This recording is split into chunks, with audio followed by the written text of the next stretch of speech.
We continue here on the Peter B. Collins Show.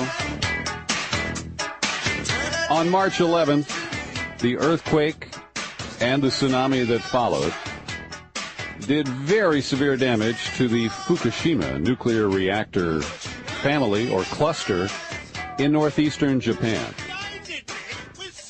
And we now know the Japanese authorities, including the TEPCO power company, the utility that owns those plants, have not been honest with the Japanese public or the world public at large about the severity of the damage and other issues, including the continuing threats to the nearby population, to produce and animals in the area, and, of course, to the sea life in the surrounding area because of all the leakage of seawater that was poured on the reactors in the days and weeks after the events of March 11th.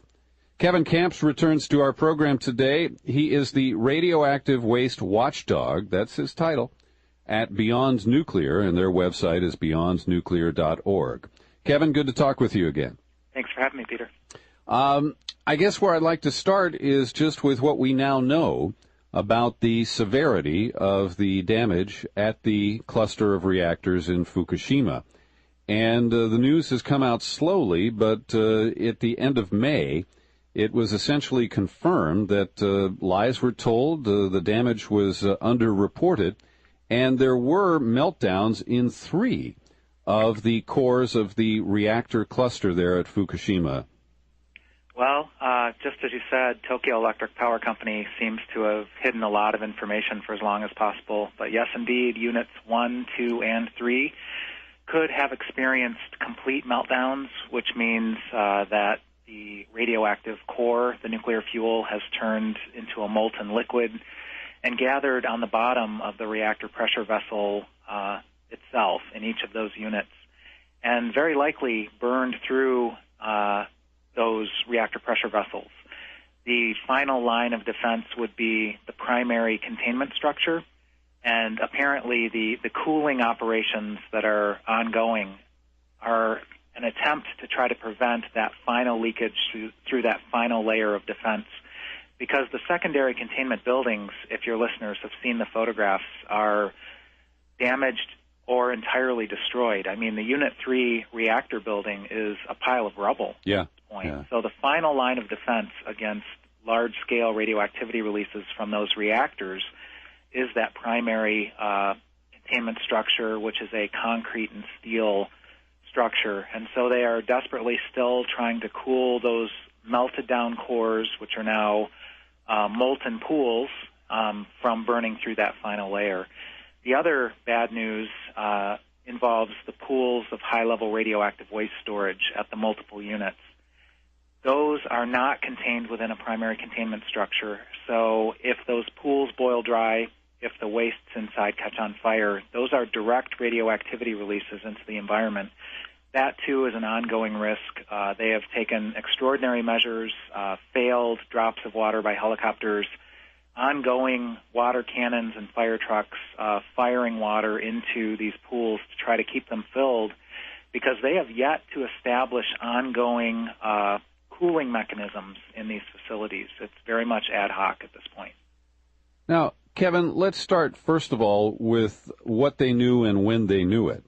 I have to believe that the officials on site at Fukushima Daiichi, and there is a separate Fukushima complex a little south of there, the Fukushima Daini, but at Daiichi, they certainly knew the impact of the tsunami, and also that there could have been initial damage from the earthquake itself. And yet they operated with a lot of kind of happy talk and putting the best spin on things. When do you think the officials actually knew about this, and why did it take them 75 days to disclose it to the public? Well, the devil's in the details.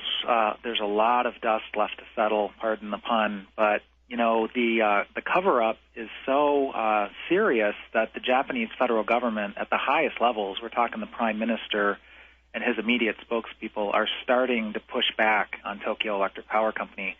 Unfortunately, Tokyo Electric Power Company has largely been in charge of the information flow, and the federal government there has largely just conveyed TEPCO's revelations as if they were facts. Well, now we realize that there's been a lot of cover-up thus far. As you said, 75 days of cover-up trying to maintain that those reactor cores in units 1, 2, and 3 were being cooled, that there had been partial meltdowns, but now we're seeing that probably we've experienced full meltdowns in the very first days of this disaster. In fact, like you said, it appears that the Unit 1 core began its meltdown even before the tsunami hit.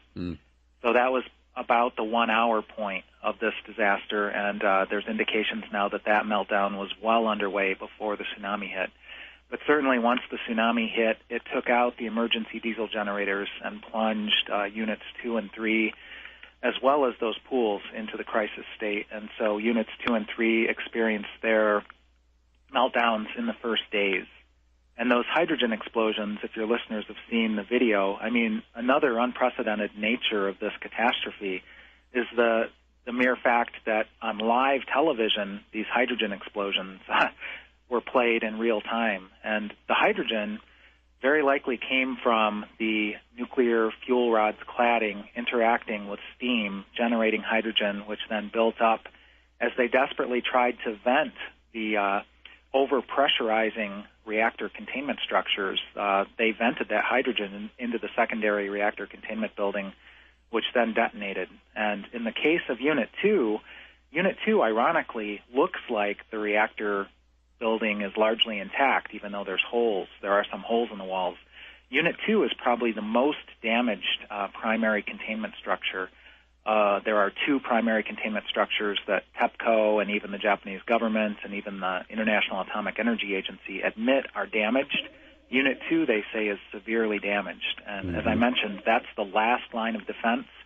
It could well explain why the radioactivity releases to the atmosphere and to the ocean have been so high, at such a high radioactivity level, because we've got leakage from Unit 2's reactor pressure vessel and primary containment structure into the external environment.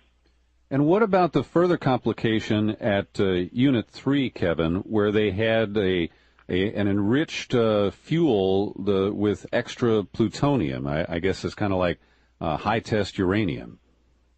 Yes, 6% of the Unit 3 core had been loaded with what's called MOX fuel, which is short for uranium-plutonium mixed oxide fuel.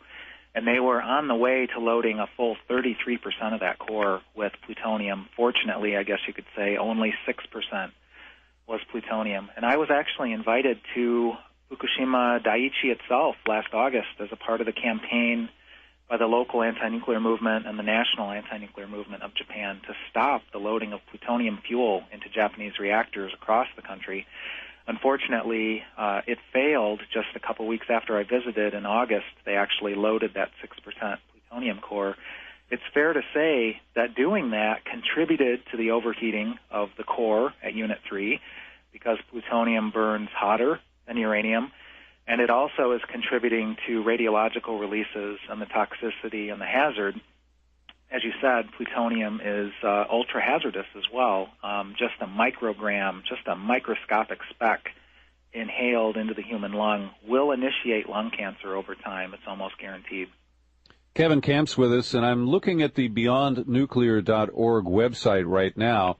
And, Kevin, this was the first time that I saw the news from May 29th of Unit 5 at Fukushima Daiichi.